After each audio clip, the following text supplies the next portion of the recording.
The frost crunched beneath Jake's boots as he stepped out of the cabin, the morning air sharp enough to sting his lungs. He'd been up since before dawn, tending to the cattle that grazed on his sprawling ranch in the Montana wilderness. At 6'5" and built like the mountains that surrounded his property, Jake Thornton was a man who'd learned to survive on his own terms. He'd inherited this land from his father, and before that, his grandfather had carved it out of the wilderness with nothing but determination and calloused hands.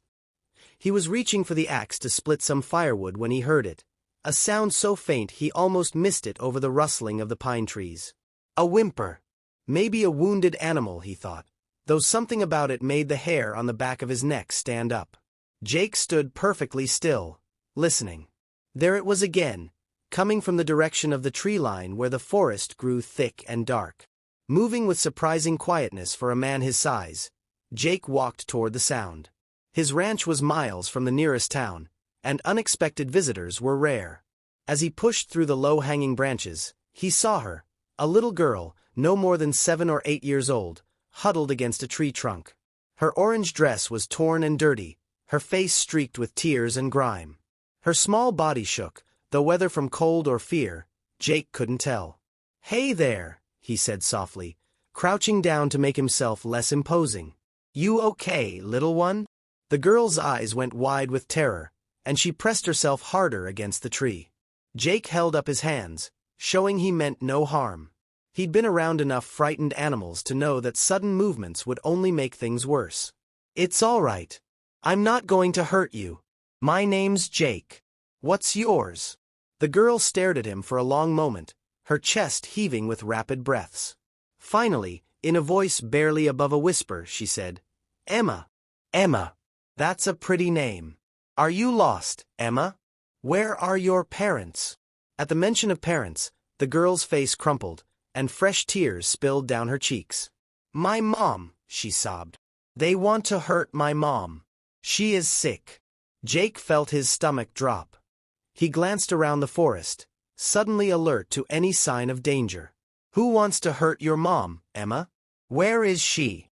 "Bad men," Emma said, her voice trembling. "They came to our house. They said she owes them money. They said they'd hurt her if she didn't give them what they want. But she's sick. She can't even get out of bed most days." Jake's jaw tightened. He'd seen enough of the world to know that there were people who preyed on the weak and vulnerable. "Where's your house, sweetheart? How far from here?" Emma pointed vaguely toward the east. "We live in a cabin. Not far. I ran when Mom told me to. She said to hide in the woods and not come back until morning. But I got lost, and it's so cold, and I don't know how to get back." Without hesitation, Jake scooped the little girl up in his arms. She was light as a feather and cold to the touch. "Come on. Let's get you inside and warmed up. Then you're going to tell me everything, and we're going to help your mom." "Okay." Emma nodded against his chest, and Jake carried her back to the cabin. Inside, he wrapped her in a thick blanket and set her by the fireplace, then made her hot chocolate with marshmallows. As she sipped it, the color slowly returned to her cheeks, and the shaking subsided. "Now," Jake said, sitting across from her in his old leather chair, "tell me everything. Start from the beginning." Emma's story came out in fits and starts, interrupted by hiccups and tears. Her mother, Sarah, had been sick for almost a year. Some kind of chronic illness that the doctors couldn't quite figure out. The medical bills had piled up, and Sarah had borrowed money from the wrong people to pay for treatments and keep food on the table. Those people, it turned out, were connected to a loan shark operation that ran out of the nearest town, a place called Ravens Creek about 30 miles away. When Sarah couldn't make her payments, the threats had started. Phone calls at first, then visits. Yesterday, 3 men had shown up at their cabin.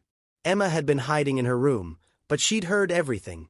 The shouting, her mother's desperate pleas, the sound of furniture being overturned. The men had given Sarah 24 hours to come up with the money, or they'd come back and take what they were owed one way or another. "Mom told me to run if they came back," Emma said, her voice small. "She said to hide in the woods until it was safe. But what if they hurt her? What if she needs me?" Jake felt a cold rage building in his chest. He'd dealt with his share of trouble in his life, including a stint in the military that had taught him how to handle himself in dangerous situations. But this, threatening a sick woman and terrorizing a child, this was something that made his blood boil. "How many men?" he asked. "3. The main one is called Vince. He's scary. He has a tattoo on his neck and mean eyes." Jake knew the type. Small-time criminals who thought they were tough because they could intimidate people who couldn't fight back. "And your cabin, you said it's not far. Can you show me on a map?" Emma nodded eagerly. Jake spread out a topographical map of the area on his kitchen table, and after some careful studying, Emma pointed to a spot about 5 miles northeast of his property. Jake knew the area. Rough terrain, accessible only by a dirt road that was barely maintained. "All right, Emma. Here's what we're going to do. I'm going to go get your mom and bring her back here where she'll be safe. You're going to stay here with my dog, Copper, and you're not going to open the door for anyone but me. Understand? But what about the bad men?" "Don't you worry about them," Jake said, and there was something in his tone that made Emma believe him. "They won't be a problem anymore." Jake geared up quickly. He wasn't the kind of man who went looking for trouble, but he wasn't about to let these thugs continue terrorizing an innocent woman and child. He grabbed his rifle, not with any intention of using it unless absolutely necessary, but as insurance. He also took his satellite phone, since cell service was non-existent this far out. The drive to Emma's cabin was rough, his truck bouncing over ruts and fallen branches. As he got closer, he cut the engine and approached on foot, moving through the trees with the stealth he'd learned in the service. The cabin came into view, a small, dilapidated structure that looked like it had seen better days. A rusted sedan was parked out front, and Jake could see movement inside through the grimy windows. He circled around to get a better view. Through a side window, he could see Sarah lying on a couch, looking pale and weak.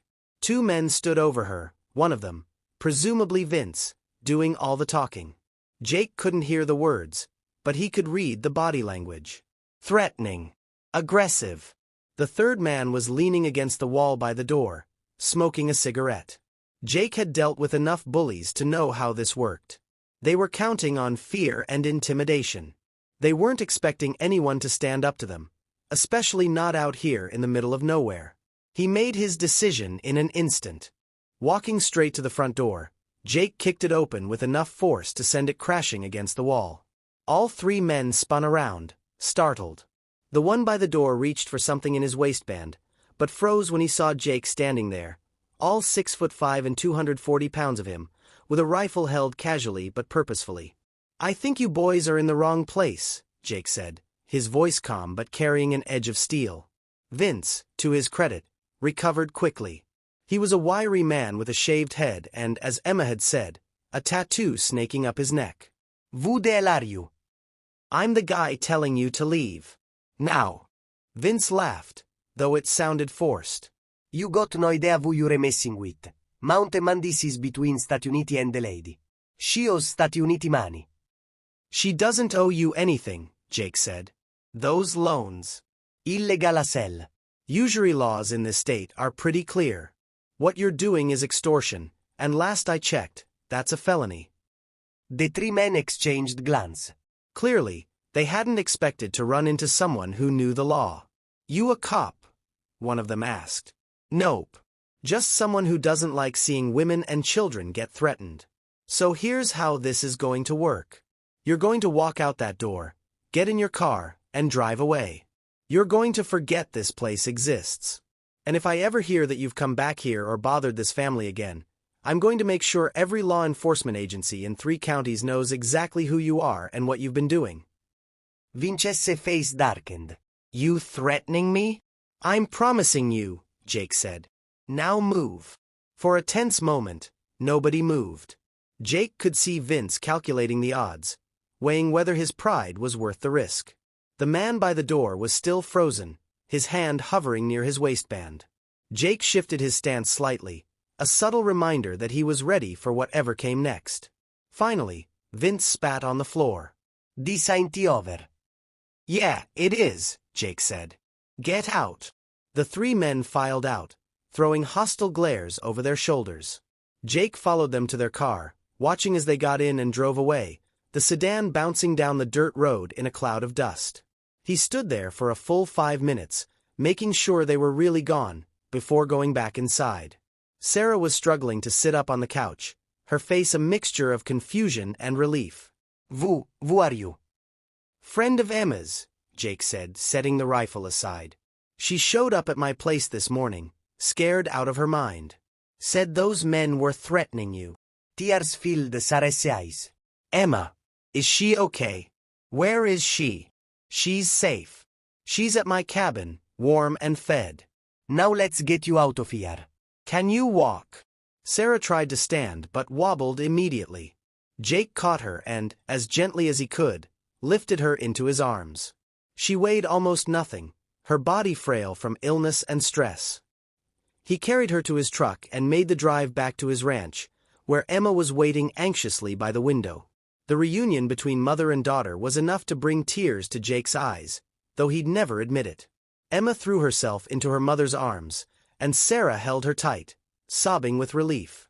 Over the next few days, Jake learned the full extent of their situation. Sarah's illness was manageable with proper medication, but she'd been forced to choose between treatments and food. The loan sharks had taken advantage of her desperation. Jake made some calls to people he knew, including a lawyer friend who specialized in pro bono cases and a doctor who owed him a favor. Within a week, Sarah had a proper treatment plan and the debt had been declared legally void. The 3 men never come back. Jake had made good on his promise, tipping off a state investigator he knew about their operation. Last he heard, they were facing multiple charges in federal court. Sarah and Emma stayed in Jake's guest cabin while Sarah regained her strength. It took months, but gradually, color returned to her cheeks and life returned to her eyes. Emma flourished too, running around the ranch and helping Jake with the animals. She even convinced him to adopt a barn cat she named Sunshine. As spring turned to summer, Sarah asked Jake what she could do to repay him. Jake just shook his head. You don't owe me anything. Just get better and take care of that little girl. But Sarah was insistent. She started helping around the ranch, cooking meals and managing the paperwork that Jake had always neglected. Emma became his unofficial ranch hand, small but fierce and always eager to help. One evening, as they all sat on the porch watching the sunset paint the mountains gold and purple, Emma climbed into Jake's lap, something she'd gotten comfortable doing over the months. Jake, she said. Yeah, kiddo. Are you going to be my dad now? Jake glanced at Sarah, who was blushing but smiling. Well, he said carefully, I don't know about that. That's a pretty big decision. I think you should be, Emma declared with the absolute certainty that only children possess. You saved the Stati Uniti. And you make Mom smile. And you let me name the cat Sunshine, even though you said it was a dumb name. I never said it was dumb, Jake protested, though he was fighting back a grin. Sarah reached over and took his hand. She has a point, you know. About the smiling part. Jake looked at this woman and child who had stumbled into his life on a frozen morning, and he realized that his cabin had become a home. His solitary existence had become something fuller, richer, worth living for. Well, he said finally, I guess we'll see what happens. But for now, how about we just enjoy this sunset together? Emma snuggled closer.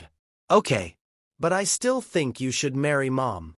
Sarah laughed, and the sound of it echoed across the ranch, mixing with the evening birdsong and the distant lowing of cattle. Jake pulled them both close, this accidental family that had found him in the wilderness, and thought that maybe, just maybe, the little girl was right.